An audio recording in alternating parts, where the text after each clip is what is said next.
Thank you, and good morning, everybody, distinguished panelists, ladies and gentlemen, compañeros y compañeras.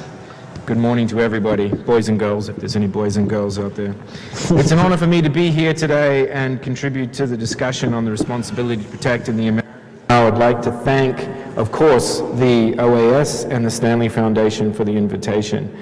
At the heart of R2P is the principle that states must act to prevent mass atrocity crimes and to protect all populations from the threat of these crimes. But how to implement them? And how should I talk about that multifaceted and complex process in just 5 or so minutes? So I want to start by mentioning that one of the very first human rights protests I ever attended during the 1980s was against diplomats from the military dictatorship in Chile. And I mention this because I think it's worth recalling that it was military rule that was the dominant form of government across much of the continent in the 1970s, with Brazil, Argentina, Peru, Chile all being cases in point. And the common view around the world was also that Latin America was a zone of conflict, with ongoing bitter and bloody civil wars, of course, in El Salvador, Nicaragua, Guatemala. And it's astonishing that such a dramatic political change took place in South and Central America from the late 1980s onwards, until almost all states on the continent transitioned to democracy, and even the most debilitating armed conflicts were resolved. Latin America became, as many diplomats at the United Nations like to point out, a zone of peace. And Latin America also became, I think, a zone of norm entrepreneurship. Latin America played a crucial role in advancing international justice through the founding of the International Criminal Court, and became leaders in developing and upholding the principle of R2P, or the responsibility to protect. I want to mention in that regard one OAS member state, Canada, who deserves, I think, a special mention as being the veritable inventor of R2P, played a crucial role in establishing the ICC, and became the first country in the world to adopt comprehensive legislation incorporating the Rome Statute. So I want to mention international justice because I think the point about international justice is that it's not only punitive, it's preventive. And in fact, I think the examples of Latin America demonstrate that accountability should be seen as more than simply criminal prosecutions, but as rather incorporating truth, justice, rebuilding, and potentially reconciliation. And we have many examples of that.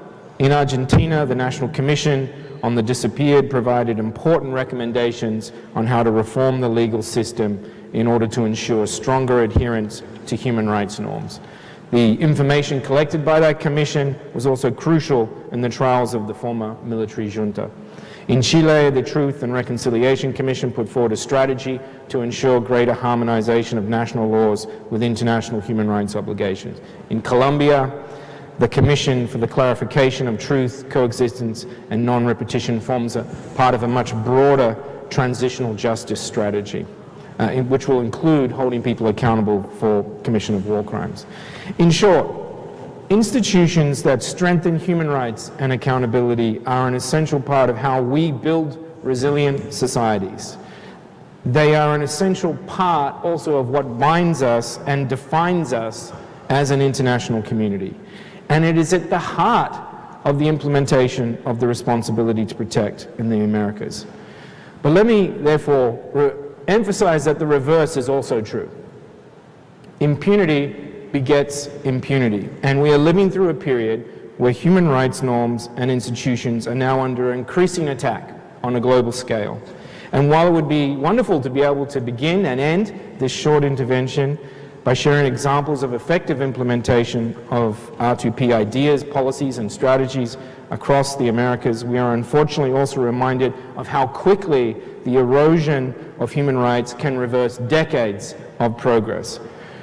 We see, I think even here in the United States, there's been a rise of anti-refugee policies, of anti-Muslim hate speech, with the government unfortunately withdrawing from the UN Human Rights Council, retreating from multilateralism, and I'm not even going to mention that useless and insulting wall.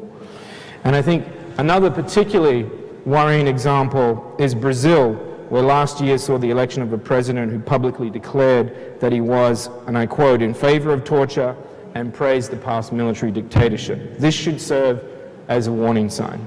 But I would particularly like to emphasize, of course, two country situations in Latin America which have, in the last few years, moved to the core of my own organization's work in New York and in Geneva.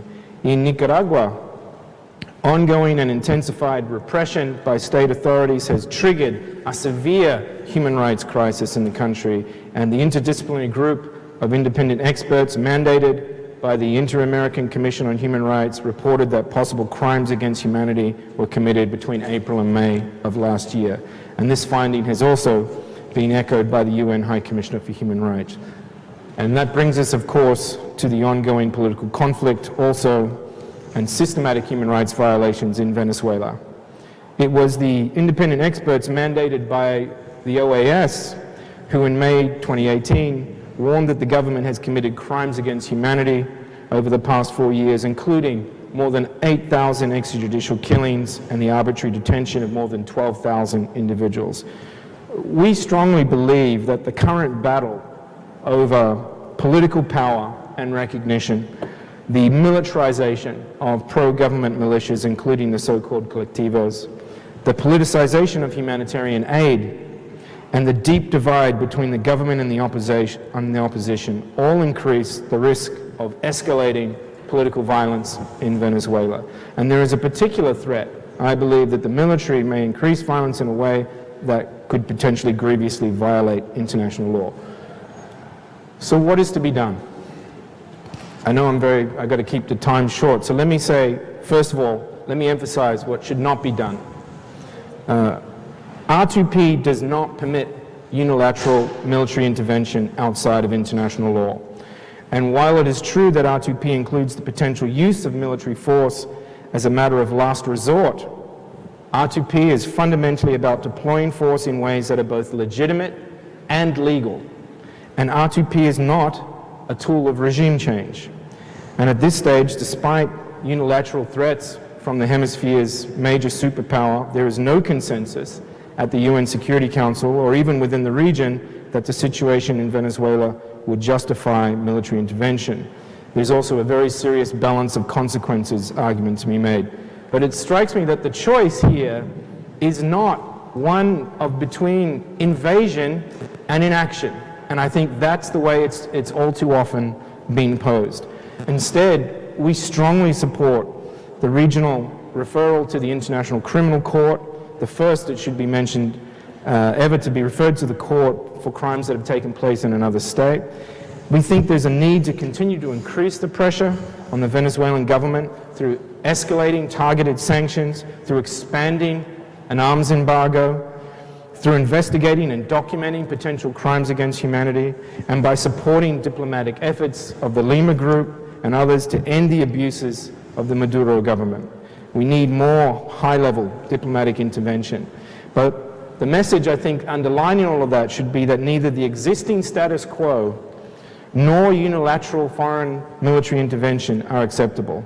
And those who are responsible for mobilizing colectivos, for torture and arbitrary detention, for extrajudicial killings, for potential crimes against humanity, will be held accountable under international law. The question should not be if, but when that will take place.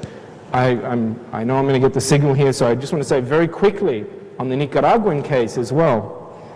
It's different in its intensity and its longevity, but I think the role of the international community and of the region here is also crucial. And I want to just point out that literally in the last hour or so, the Human Rights Council in Geneva passed for the very first time a resolution on the situation in Nicaragua. I think that's a good start, but of course, much more needs to be done. So in conclusion, I'll just say this. American states have led the way in the transition from dictatorship to democracy, and from becoming human rights abusers to becoming champions of human rights norms and institutions that safeguard humanity. And I think the lesson of recent Latin American history is that no government that systematically tortures its people and abuses human rights can long endure.